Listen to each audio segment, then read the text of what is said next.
Pues hola a todos, soy Isabel García, trabajo como Agile Coach en eDreams o Digeo y hoy estoy aquí para hablaros de equipos. Porque para trabajar bien en equipo, primero necesitamos entender a la persona. Decirme, ¿quiénes de los que estamos aquí trabajamos en equipo? ¿Levantar la mano? ¡Wow! Casi todos. ¿Quiénes trabajamos de forma autónoma, independiente? Quizás somos autónomos, por ejemplo. Muchas menos personas. ¿Verdad que el equipo es importante?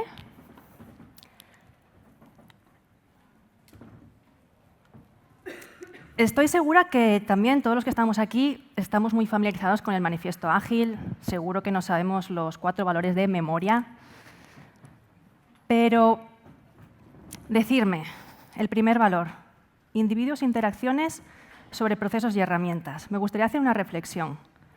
Porque ¿cuánto tiempo hemos dedicado a aprender procesos, herramientas? ¿Cuántos cursos hemos recibido? ¿Cuánto tiempo trabajamos con herramientas cada día? Y en cambio, ¿cuánta formación hemos recibido sobre las personas?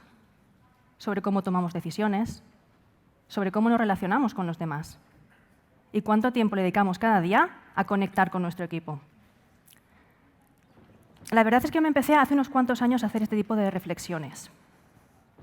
Hace unos años yo trabajaba en el sector aeronáutico, trabajaba como ingeniera de cálculo de estructuras. Y formaba parte de un equipo pequeño, ¿vale?, de ingenieros, que después era parte de un equipo mucho más grande de ingenieros, unos 100 ingenieros. Os podéis imaginar, un montón de conocimiento por todos los sitios. Pero me di cuenta que el conocimiento y el talento individual no es suficiente para que los resultados en equipo lleguen. Se necesitan muchas más cosas. Se necesita comunicación, se necesitan buenas formas de trabajar, se necesita liderazgo y también se necesita seguridad psicológica. Y por aquel entonces también tuve la oportunidad de trabajar en un pequeño equipo de ingenieros. Es cierto que estábamos protegidos porque estábamos en otro edificio y pudimos hacer una pequeña cultura. Éramos una familia, 10 personas con perfiles multidisciplinares, nos autoorganizábamos, trabajamos en un sistema pool y los resultados eran increíbles. Y no solo por nosotros, sino porque el cliente nos daba ese feedback de excelencia. Y lo más importante es que como equipo lo disfrutábamos cada día. Esa experiencia creo que sin duda fue la que me llevó a formarme como coach ejecutivo, como coach de equipos y a enfocar mi carrera hacia la agilidad. Porque realmente creo que las personas son la clave de las empresas y que todo está hecho por personas y al fin y al cabo para otras personas, que son los clientes. Y como es toma de personas,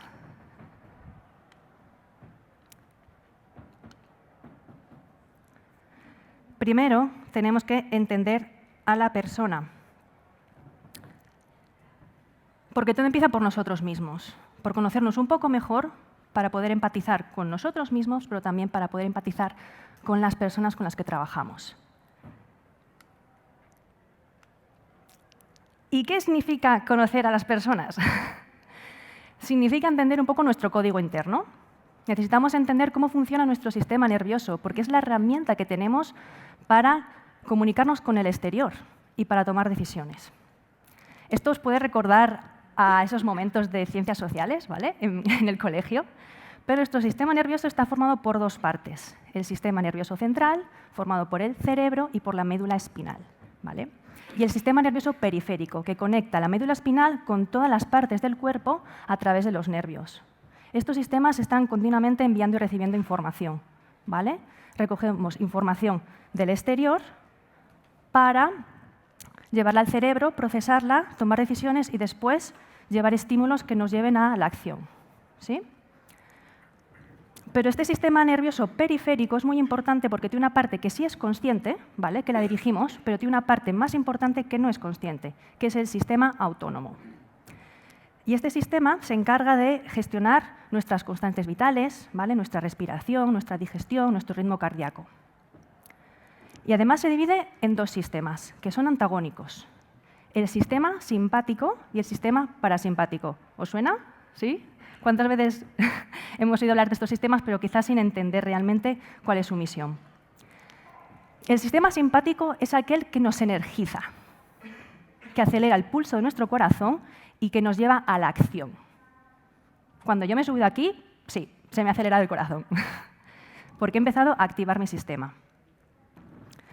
Si estuviera en situación de peligro, mi sistema simpático se activaría todavía más y me prepararía para superar cualquier tipo de peligro. Por contra, el sistema parasimpático tiene la misión contraria. Lo que hace es relajar nuestro pulso, nos relaja y esto facilita el descanso. Cuando estamos relajados, distendidos, es cuando estamos desde el sistema parasimpático. Y esto es lo que permite que nuestro cuerpo se regenere, ya que no podemos estar continuamente en acción.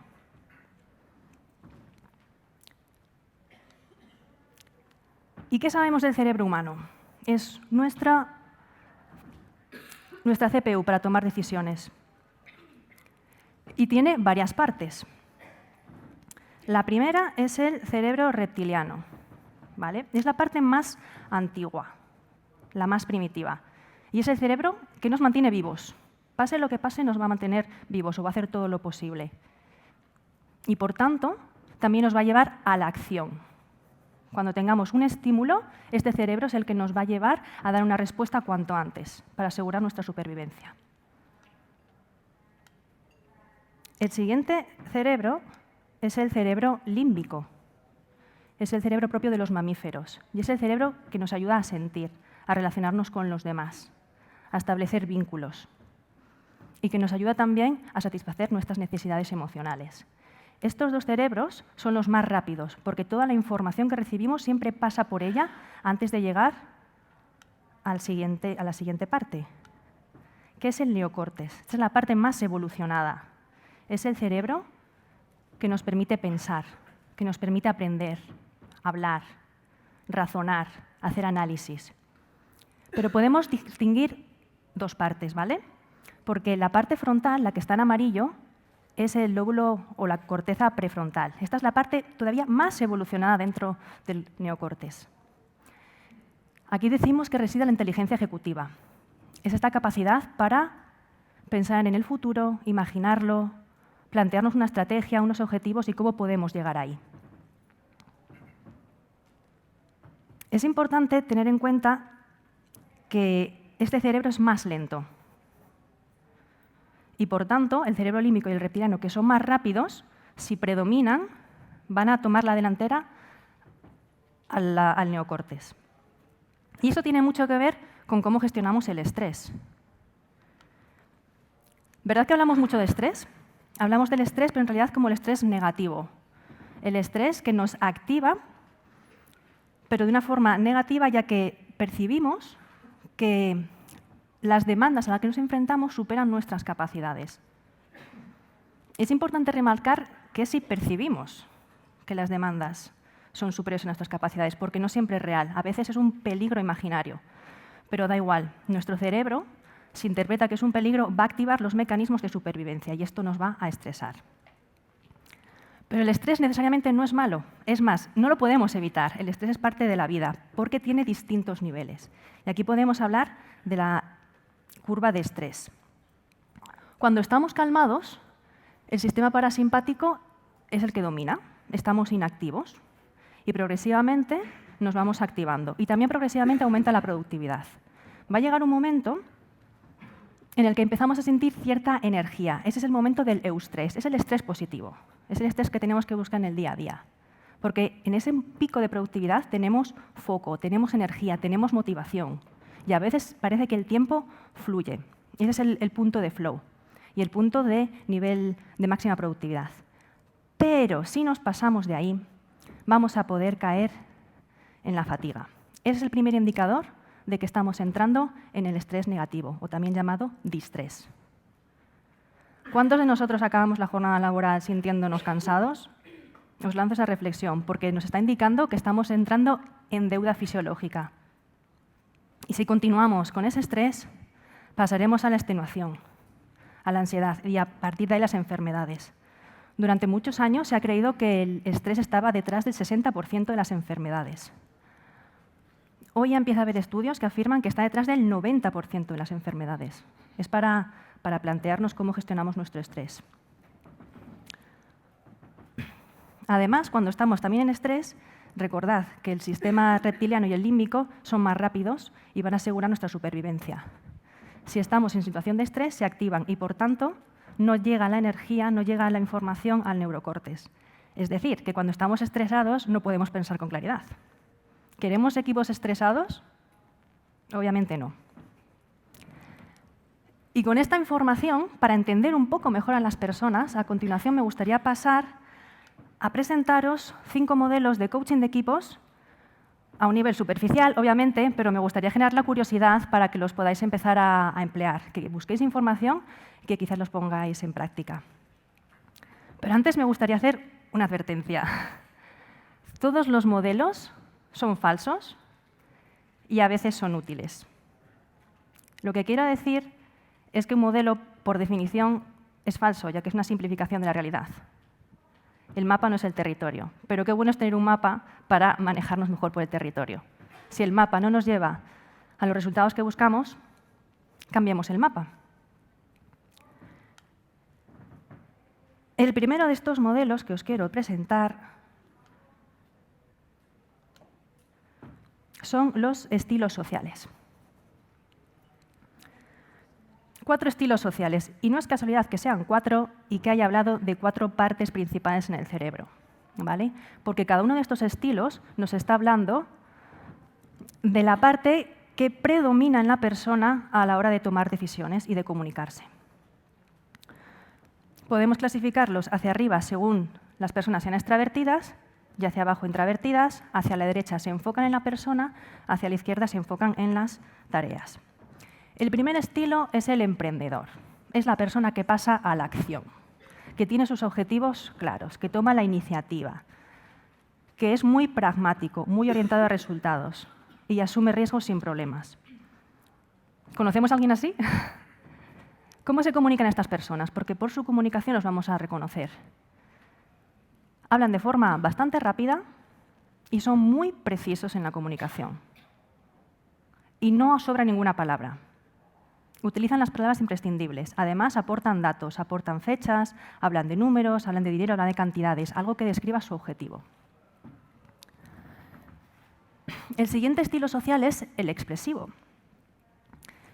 Los expresivos también son extravertidos, pero su foco es en las personas, no en las tareas. Son comunicativos, son inspiradores, energizan también los equipos y pueden a veces ser incluso impulsivos. ¿Cómo lo reconocemos? Bueno, siempre están rodeados de personas y si no, van a rodearse de personas. Tienen una comunicación rápida, una comunicación emotiva. Rara vez hablarán de tareas porque van a hablar más bien de emociones y de cómo favorecer esas emociones entre las personas. El tercer estilo es el afable. Sigue teniendo foco en las personas, pero con un matiz de introversión. Estas personas fomentan el contacto, fomentan el buen rollo en los equipos.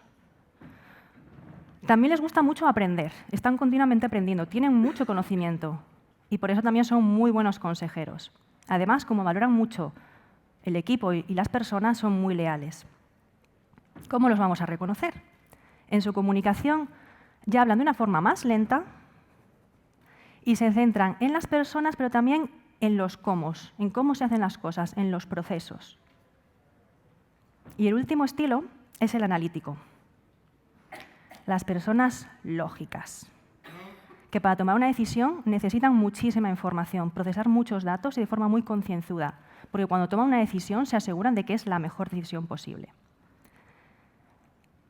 También los podemos detectar porque tienen poca iniciativa social, prefieren estar trabajando en sus proyectos, en sus tareas, en sus análisis.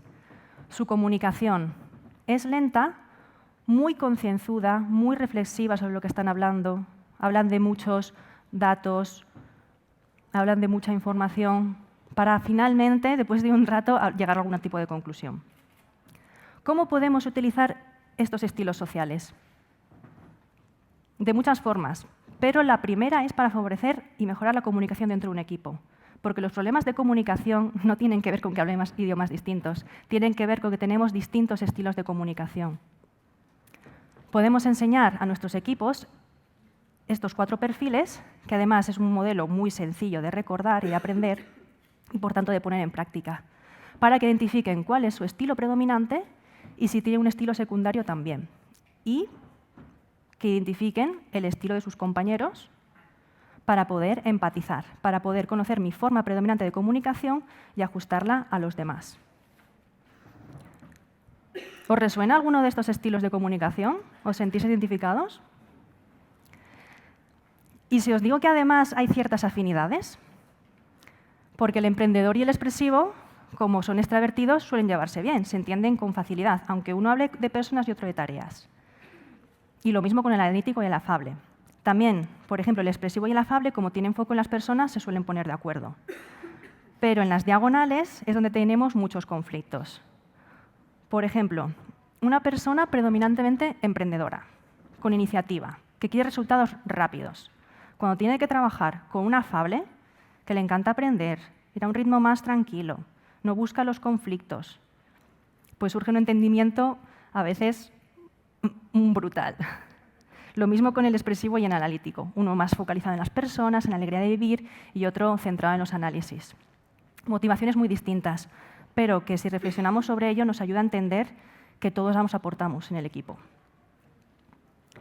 El siguiente modelo que os quiero hablar son los roles de equipo de Belbin. Este es un modelo muy interesante porque se ha estudiado durante 10 años en un equipo de trabajo liderado por el doctor Belbin junto con matemáticos, psicólogos, antropólogos, y lo hicieron con un método científico para validar los resultados. Y llegaron a la conclusión de que cuando trabajamos en equipo podemos diferenciar 9 tipos de roles que según nuestras habilidades desempeñamos.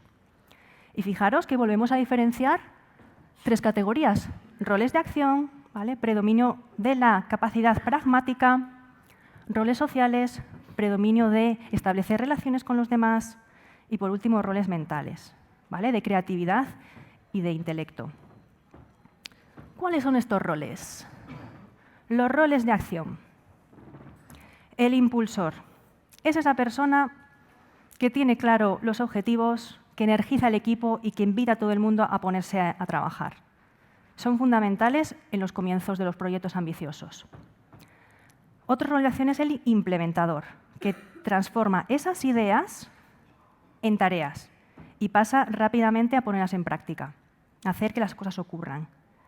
Y por último está el finalizador, que lo que le encanta es no solo hacer, sino hacerlo bien. Es el perfeccionista, el que quiere cerrarlo todo con calidad y de acuerdo a los mejores estándares. ¿Hay alguno por la sala? Después tenemos los roles sociales. Tenemos al investigador de recursos. Lo reconoceremos porque está más fuera del equipo que dentro. Está buscando posibilidades, está buscando oportunidades, está conectando con otras personas. Estas personas son muy buenas en equipos de marketing porque no tienen ningún tipo de problema en hacer llamadas, en presentarse, en conseguir contactos. Luego tenemos el cohesionador. Esa persona en el equipo que fomenta los enlaces, que cuando hay un conflicto relaja las energías. Todos necesitamos un cohesionador en los equipos. Y el último es el coordinador, la persona que se centra en las tareas que está haciendo uno, los otros, ve la foto global y procura que haya una armonía en el equipo. Y los roles mentales. El cerebro, el creativo, el que propone las ideas más innovadoras, más disruptivas. Un gran ejemplo es Steve Jobs. También tenemos el monitor evaluador. Es la persona que observa, que saca conclusiones y que, por tanto, es muy buen estratega. Y, por último, el especialista, el que es especialista en un campo concreto y aporta ese conocimiento al equipo. ¿Cómo creéis que podemos utilizar estos roles de Belbin en el equipo? Pues para conocer las fortalezas y las carencias del equipo.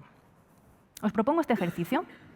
Si ordenamos los roles de esta forma, ¿vale?, en cuanto a habilidades de liderazgo, que son el rol impulsor y el coordinador, por marketing y creatividad, que es el cerebro, el investigador de recursos, el cohesionador, por estrategia, monitor evaluador, el especialista, y por ejecución, el implementador y el finalizador.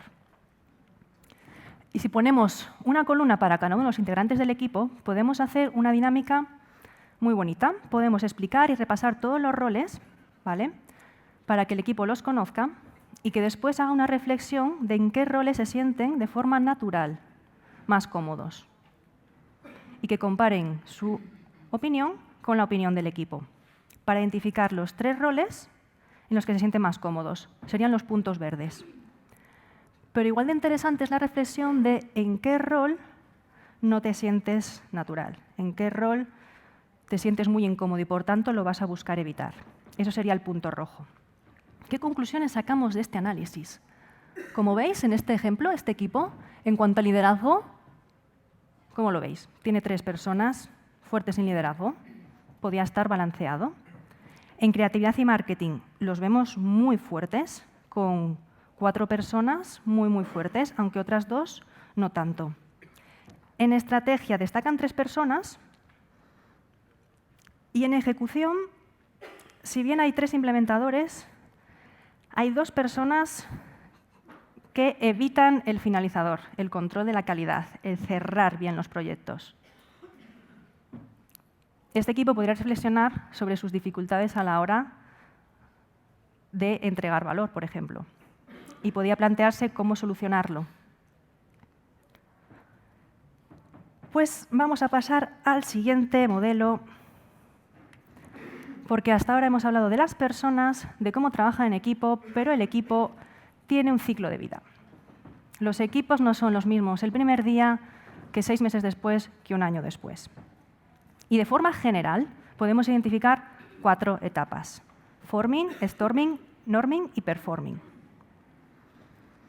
Todos los equipos pasan por la etapa de forming. Es la etapa inicial, esa etapa en la que nos conocemos, en la que conocemos el proyecto en el que vamos a trabajar, en la que todo es nuevo y, por tanto, también hay una excitación, hay mucha voluntad. Pero, inevitablemente, todos los equipos van a pasar por una fase de storming. Y ahí, como vemos, el rendimiento, la productividad del equipo va a caer. En esta etapa es cuando los malentendidos, las distintas formas de trabajar van a salir a la luz. Y sí, todos los equipos van a pasar por esta etapa, porque es natural. Pero la labor de un coach o de un líder de equipo es facilitar que el equipo pase cuanto antes por el storming. Si pueden ser unos días, mejor que unos meses. Porque el mayor riesgo de un equipo es que se quede en esta fase para siempre. Y entonces no tenemos un equipo. Es un pseudoequipo, es un grupo de personas que se sientan juntas o que se reúnen virtualmente. Cuando el equipo aprende a trabajar junto, empieza a madurar como equipo. Y empieza la etapa de norming. Poco a poco van sabiendo cómo colaborar mejor, cómo activar sus talentos como equipo y, por tanto, los resultados empiezan a venir cada vez mejor y más fácil. Llegará un momento, no todos los equipos llegan, de alto rendimiento. Es ese momento en el que los resultados positivos son fáciles, son fluidos. Y el equipo, además, lo disfruta. ¿Cómo ayudamos a un equipo a navegar por estas etapas? Como coach o como líder de equipo, tenemos que adaptar nuestro liderazgo a las distintas situaciones. Por eso hablamos de liderazgo situacional. Como veis, hay un camino azul,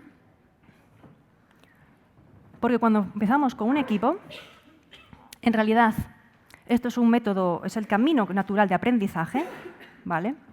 Primero necesitamos entender bien las reglas del juego. Necesitamos saber cuáles son los objetivos que hay en el contexto, porque esto nos va a traer seguridad.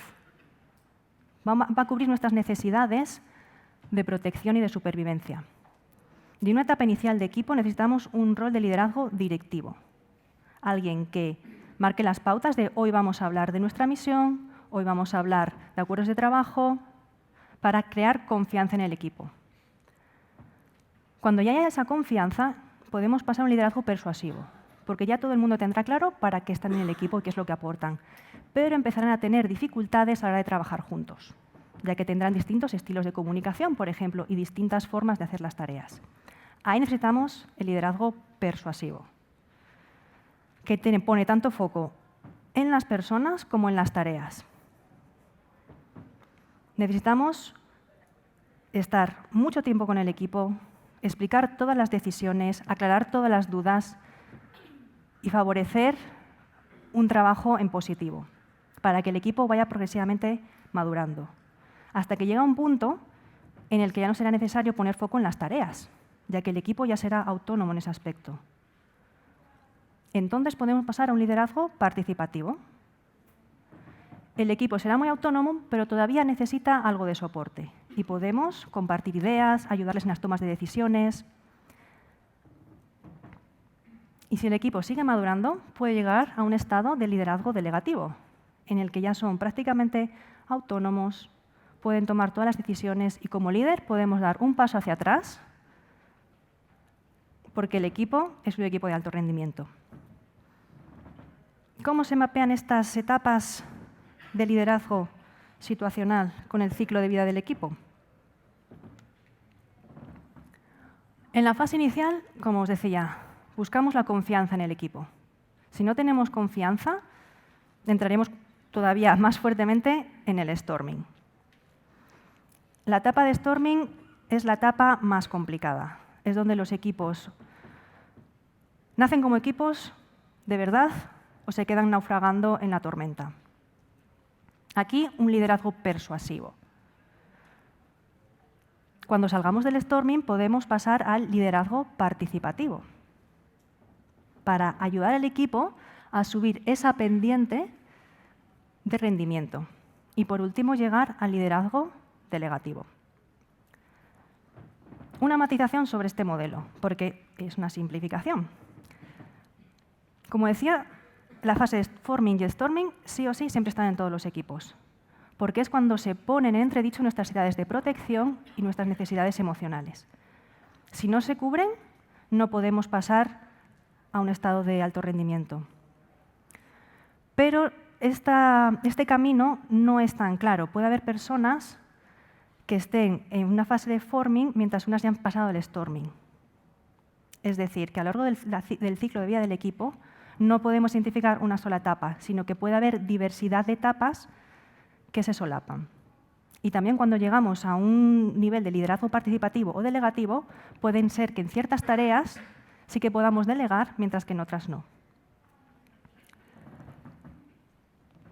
¿Cuántos de los que estamos aquí hemos estado en un equipo en fase de storming? Fase de storming larga. Como os decía, es el principal problema de los equipos y, por tanto, el principal problema de las empresas, aunque no se mida y no estén los KPIs. Cuando los equipos no son equipos, son pseudoequipos, los resultados no llegan. Todo se hace muy difícil y, encima, estamos en un ambiente de tensión, de falta de seguridad psicológica. ¿Cómo podemos hacer como coach para navegar la gran tormenta del equipo? Pues os quiero hablar del último modelo, que es el modelo de las 5 disfunciones. Este modelo de Patrick Lencioni establece 5 disfunciones de un equipo, que son como una pirámide, porque están relacionadas unas con otras, de abajo hacia arriba y de arriba hacia abajo.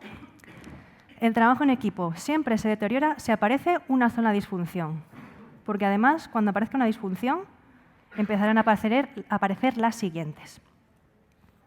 Si estamos trabajando con un equipo en la fase de storming, que repito, es una etapa natural, pero que debemos superar de la mejor forma posible, fortaleciendo al equipo, tenemos que empezar a trabajar la pirámide desde abajo, desde la confianza. Porque esta puede ser la primera disfunción, la falta de confianza, y esto se va a traducir en una invulnerabilidad. Nadie hace un fallo, nadie comete un error, nadie puede admitir que ha llegado tarde, porque hay un ambiente de invulnerabilidad. Ante esta falta de confianza, las personas no se muestran como son. Si no hay confianza, el siguiente nivel es el temor al conflicto. Y no estamos hablando de un conflicto físico, por supuesto, estamos hablando de un conflicto intelectual.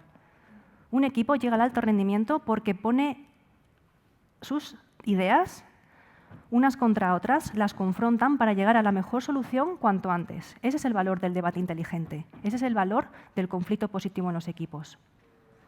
Si no hay confianza, obviamente, no se van a debatir las ideas con seguridad. Y se va a llegar a una toma de decisiones que sí, dicen que están de acuerdo, pero en realidad no. Y esto nos lleva a la siguiente disfunción, a la falta de compromiso. De que se ha tomado una decisión con la que en realidad no estamos comprometidos, eso se va a hacer presente en el equipo. Y va a crear una ambigüedad, porque unos días sí que se comprometen con las tareas, pero otros no. ¿Os ha pasado esto? Si falta compromiso y se genera esa ambigüedad en el equipo, llegamos al siguiente nivel, al evitar las responsabilidades. Y volvemos a la misma situación. Ya que no hay ni confianza, ni conflicto positivo, ni compromiso, no asumimos las responsabilidades de nuestras acciones. Y esto nos lleva a la última disfunción, poca atención a los resultados. En estos niveles el equipo ya puede estar haciendo tareas que en teoría son para contribuir al bien del proyecto, del producto, pero que de vez en cuando también hacen tareas que no tienen nada que ver, quizás por intereses personales. Esa es la falta de atención a los resultados. Hemos recorrido la pirámide de abajo hacia arriba. Pero si estamos en un equipo en fase de norming, también pueden aparecer disfunciones. En ese caso las podríamos identificar, por ejemplo, de arriba hacia abajo. ¿Tenemos un equipo que pone atención a los resultados? No. Vale. Pero tenemos que hacernos la siguiente pregunta, hasta llegar al nivel donde llegamos a la disfunción base. ¿Evitan las responsabilidades? ¿Sí? ¿No? ¿Veis? Para pasar al siguiente nivel. Y en el nivel en que nos quedemos, a partir de ahí tenemos que empezar a trabajar hacia arriba. Bien, 5 modelos, un poco de neurociencia. Mi objetivo era compartir este conocimiento con toda la comunidad. Espero haber despertado vuestra curiosidad para que busquéis más información sobre cómo funcionamos las personas y cómo nos relacionamos en equipo. Y os quiero animar a que reflexionéis sobre vuestro trabajo en equipo, ya que si queréis realmente llegar a buenos resultados, tenéis que invertir en el equipo. Tenéis que dedicar tiempo a conectar con vuestros compañeros, también a ajustar vuestro estilo de comunicación. Y merece la pena, porque entonces los resultados que estamos buscando llegarán. Eso es todo lo que os quería compartir hoy. Muchas gracias por vuestra atención.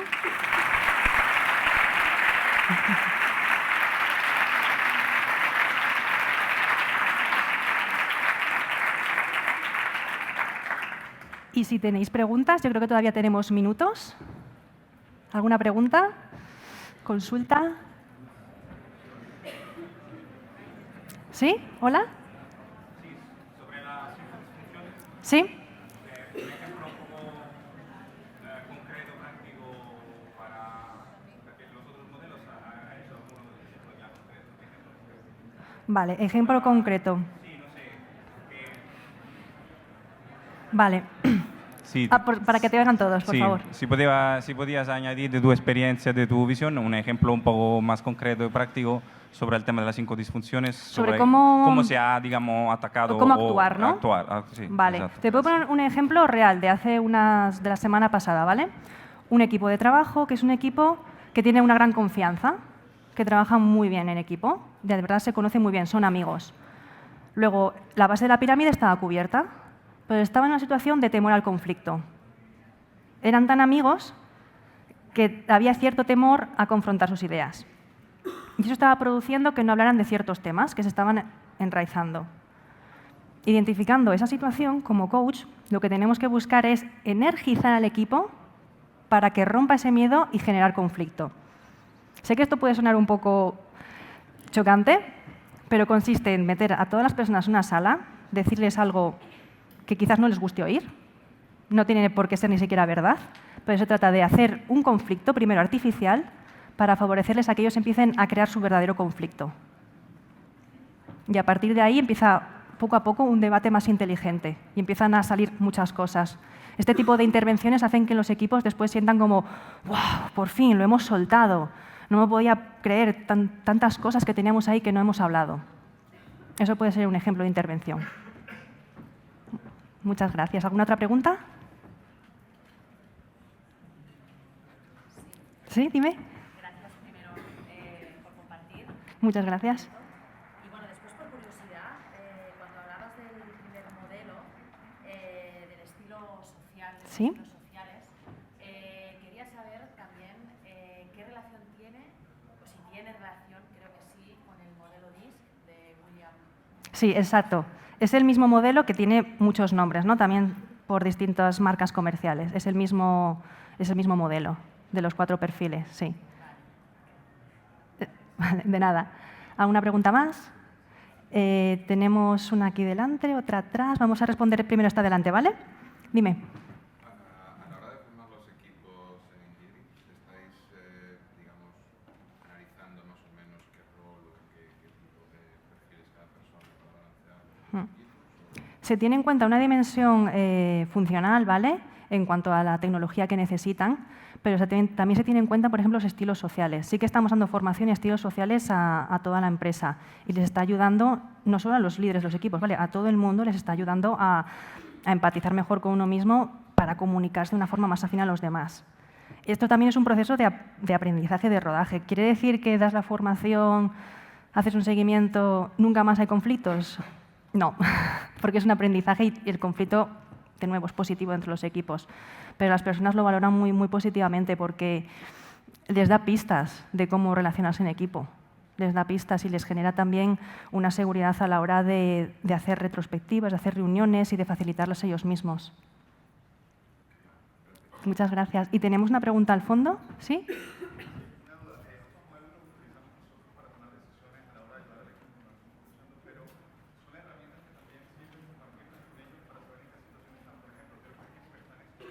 ¿Puedes repetir la pregunta con micro, por favor, porque no estoy oyendo? ¿Un poco mejor? ¿Sí? Ahora sí. Vale. Estas herramientas las utilizamos nosotros para ayudar a los equipos a mejorar, pero ¿tiene sentido que las usemos como que los equipos también las vean para explicarles, por ejemplo, que bueno, chicos, estamos en etapa de storming, estamos con esta disfunción, o son cosas que dejamos por detrás y no los mareamos con términos más psicológicos que puedan decir ya, vale, sí, storming o norming, bla, bla, bla? Vale. ¿Me explico? Mi enfoque es que hay que educar a los equipos. No son modelos tan complejos, son fáciles de entender y mi enfoque es compartirlo, enseñárselo, porque ellos mismos así van a crecer como equipo. Y mi misión como coach es que ellos sean cada vez un equipo más maduro. Y cuando empiecen a trabajar con un equipo menos maduro, los miembros con más experiencia, pueden aplicar estos mismos modelos como los aplico yo. Muchas gracias por la pregunta. ¿Alguna más? Creo que todavía tenemos unos minutos. ¿No tenemos minutos? No. Lo siento, me dicen que no, pero podemos hablar a la salida. Muchas gracias de nuevo.